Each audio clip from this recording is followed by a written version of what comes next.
All right, good morning, everybody. Happy Monday.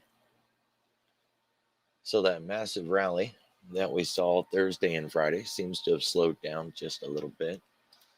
A lot of that had to do with the earnings that kicked off in the later part of the week. A lot of exuberance from that, which faded over the weekend. There is an ETF for Bitcoin coming out. That's a really big deal. It's going to bleed over into all kinds of blockchain names. So, if you're looking for volatile markets or markets that are moving around quite a bit, I would focus a considerable bit of my time and effort looking at Bitcoin names, blockchain names.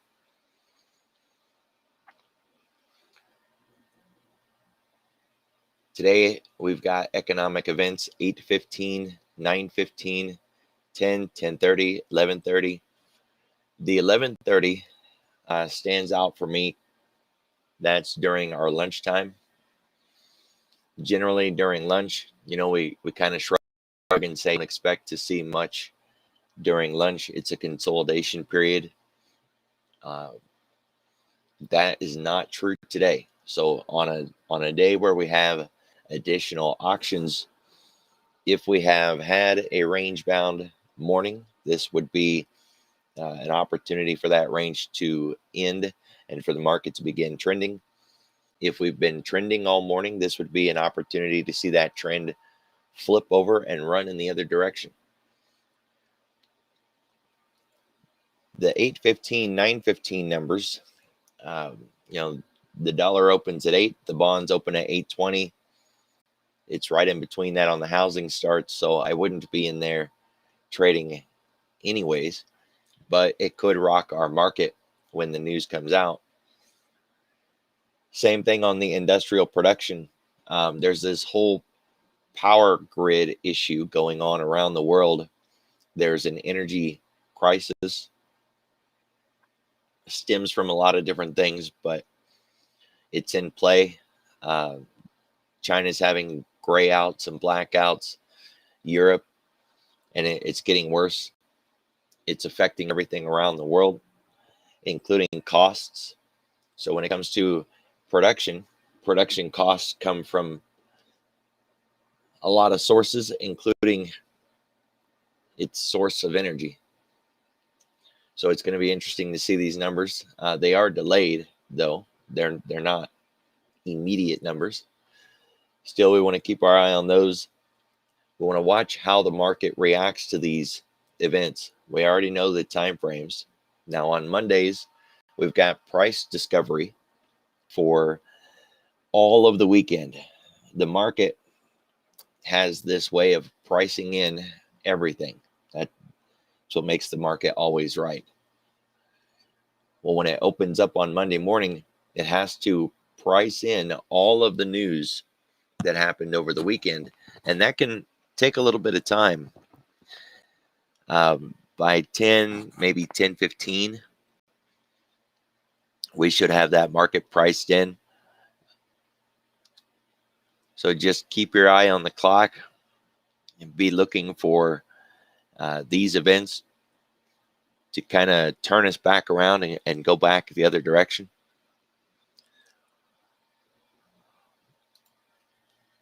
Last week, it was the dollar that was often the driver for the market moves that we saw.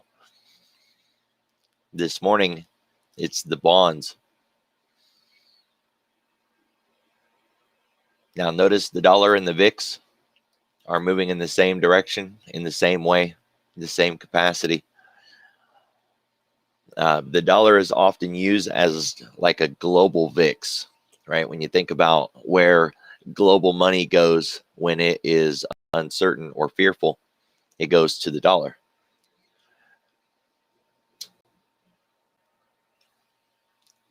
These should be familiar indicators to you. I talk about them literally every single day. It shouldn't be a surprise. The ones that we're looking at here. So you're either not paying any attention or this is your first day, this is the 30-year bond.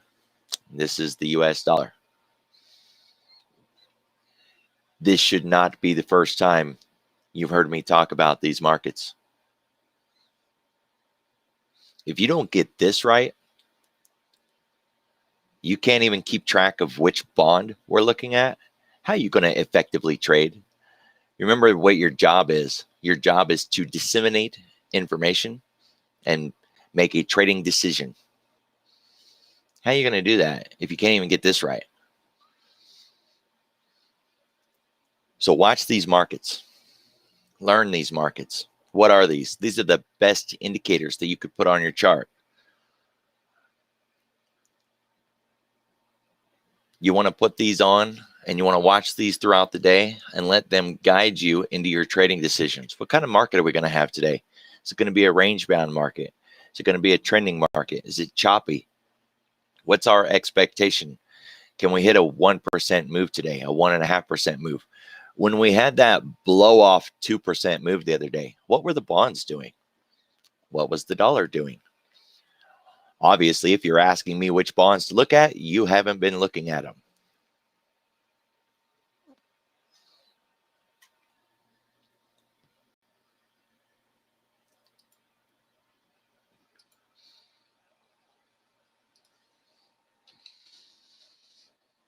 This is the ES chart. We're out on the daily time frame. You can see the black line. It's where we closed on Friday. It's where we opened on Sunday night.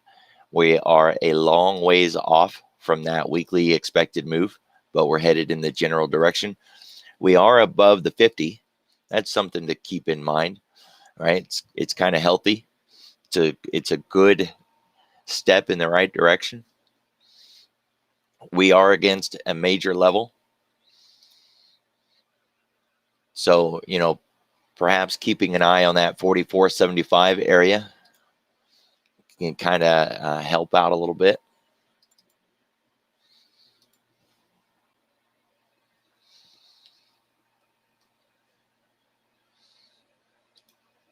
Looks like we're getting tangled in VWAP. Back underneath it or underneath the floor pivot, we do have the Globex low. So a continued move to the downside, since we're already underneath the floor pivot, will have us dealing with that Globex low. Then we've got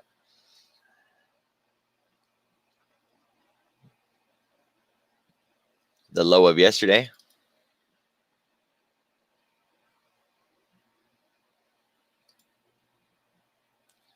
Which is supposed to say previous low, and instead it says previous high. That kind of threw me off. Wondered what the heck was up with that.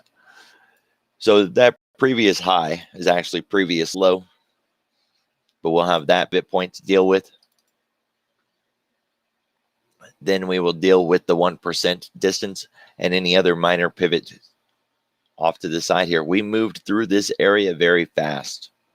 So there is a shallow area in the volume profile.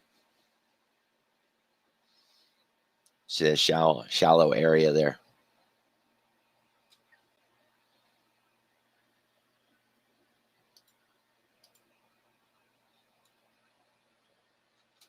If we do happen to begin moving our way back up rather than down, we'll have to deal with the minor pivot just above the floor pivot. Get back above previous close, which would give us an inside day breakout. And then we'll deal with the Globex high.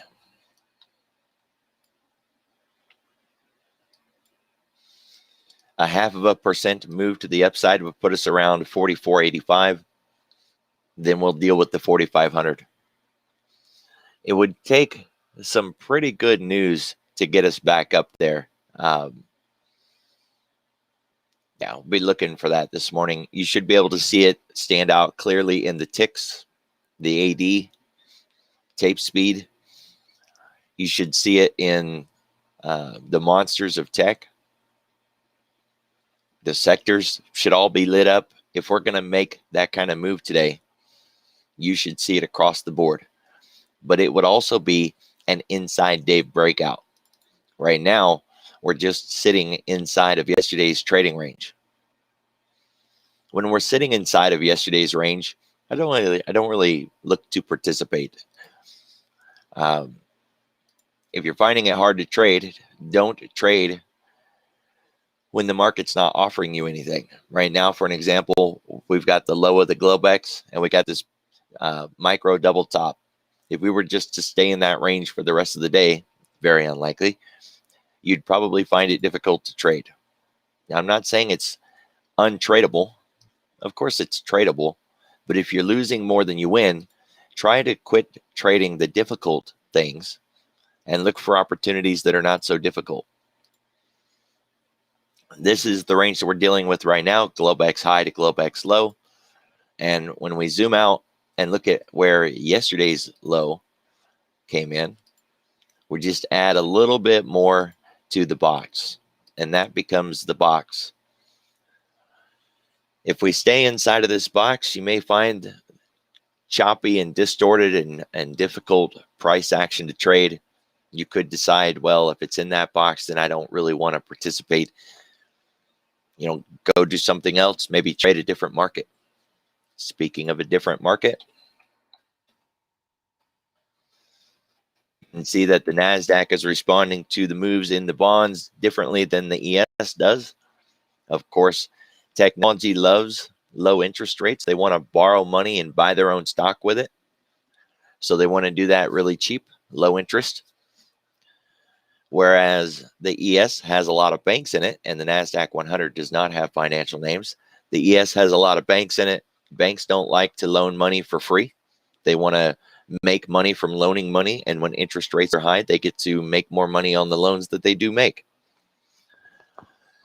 So when the bonds are moving, the ES and the NASDAQ tend to respond to that differently. Which bonds is that? That'd be the 30-year bonds that we watch. They're not the only ones worth watching, however. There is a lot of bonds out there worth watching, and probably for different reasons.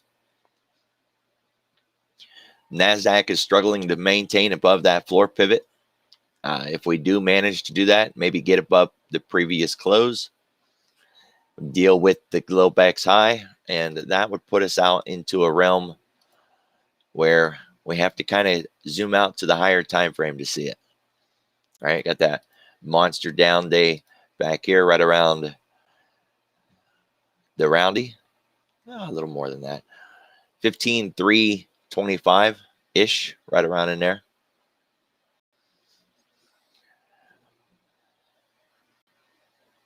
Let's bring it over to a daily chart. You can see the NASDAQ is still underneath that 50. We're literally bouncing against it, which means you want to put that 50 on your daily chart. Put it on your intraday, right? So you can see that thing during the day as price is reacting to it.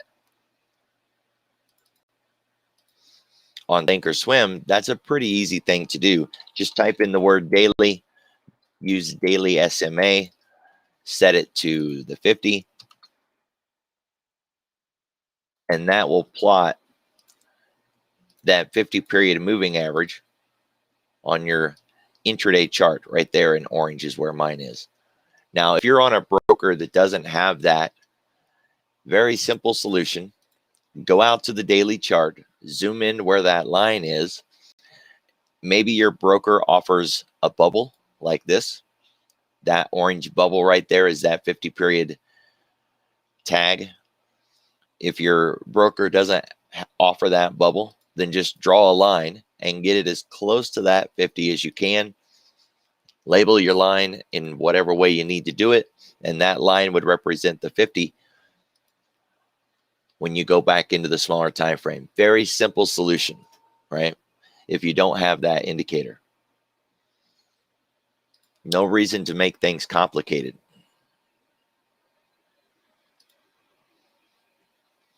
So that's going to be our rejection spot. We got to make or break through that 50 today.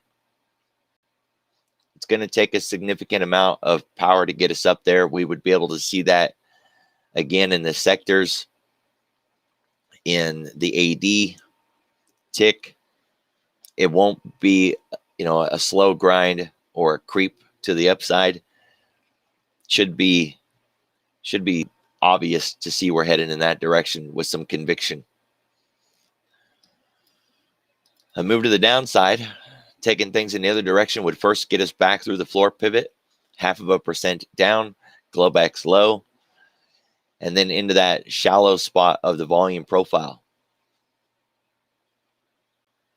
All right, we just came through these areas, shallow spots. On the way back down, you can see we're out of the value area high. We're a long ways away from the point of control. Now, this is a 30-minute. Bring it over to the 1 hour. You can see that we're just at the top of the range on the 1 hour.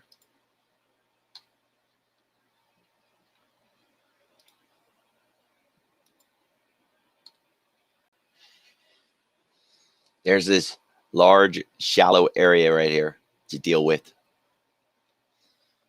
But if we do make that break to the downside, we could hope to see a little bit of reaction at this pivot point. There's no liquidity left there. So, I mean, could be a little bit of a reaction.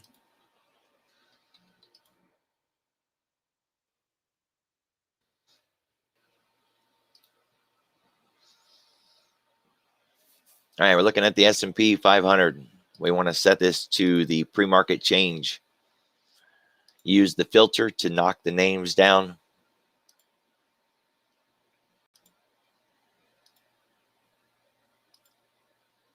There we go. 100 names. You can see we're kind of flat this morning. I mean, there are some green names. Not a lot. Couple of red, couple of green, a whole lot of gray.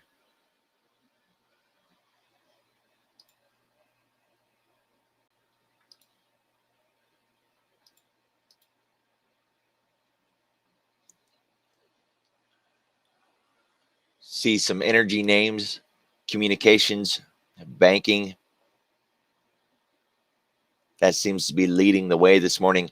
When you have one communication name, you definitely want to make sure that the others are in line. Facebook's not bad, but Google, has a better ATR. For the streaming services, I see Netflix. I'd be asking, where's Disney? Right? You always want to look for the peer, look for the pairing. Let these be a representation of where to focus your energy. And once you find a name, you want to identify a daily pattern that can go with it, right? Inside day breakout or failed flag, trendline breakover, something red to green, something on the daily time frame that gives that particular market more significance. Change this one to the NASDAQ 100. You can see again, a couple of green names. Come into the technology services.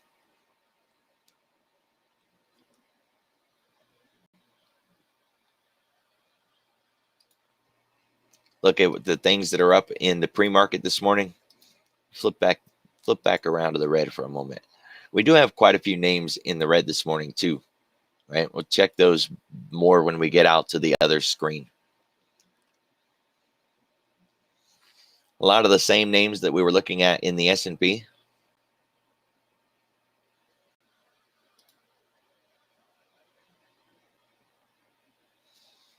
All right, so this is asking how many names in the pre-market are up at least 0.25% in the NASDAQ. 4 names. How many are down at least 0.25% in the NASDAQ?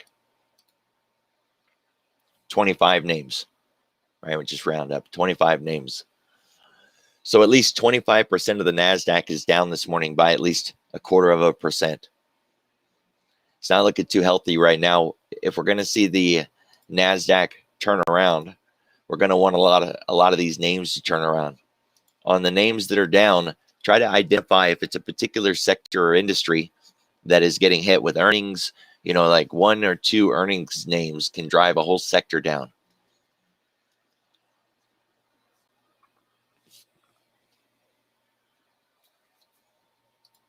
for the S&P. How many names in the S&P are up at least 0.25%? Not even 10 names, right? We got 7 names here. Energy, communications, a little bit of bank, because Goldman had such a blowout earnings last week. It's no surprise it's up again this morning.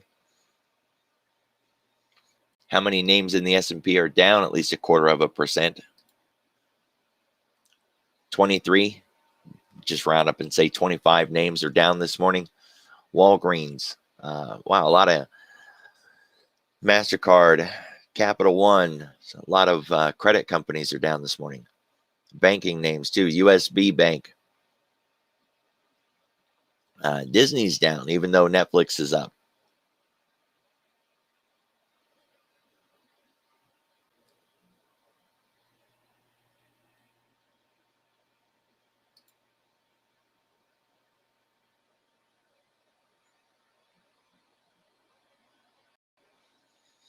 You don't want to read any articles that you come across that talk about Goldman Sachs and their forward PE or their expectations of earnings, right? Goldman does a really good job of sharing their analysis of where they expect earnings from various companies to kind of drive the market. And they usually publish that in a couple of different places like Barron's, the Wall Street Journal. Kind of hunt around. You may not get it the very first day it publishes, but you should be able to find it, within a few days, because it ends up getting published everywhere eventually. A few days late doesn't hurt anything when we're talking about the entire quarter.